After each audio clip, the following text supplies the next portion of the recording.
انا للہ و انا الیہ راجعون۔ حضرت مولانا ڈاکٹر عبدالرزاق اسکندر صاحب، محتمم جامعہ علوم اسلامیہ علامہ بن نور ٹاؤن کراچی، صدر عالمی مجلس تحفظ ختم نبوت اور صدر وفاق المدارس العربیہ پاکستان، قضاء الہی سے انتقال فرما گئے۔ اللہم اغفر لہ وارحمہ وعافہ واعف عنہ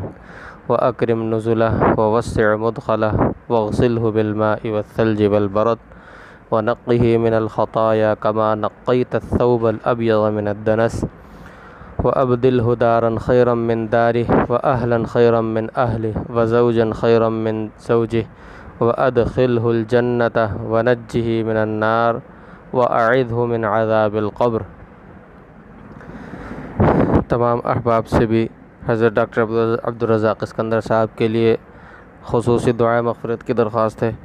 اور جو علماء اور اکابرین ہمارے علماء کرام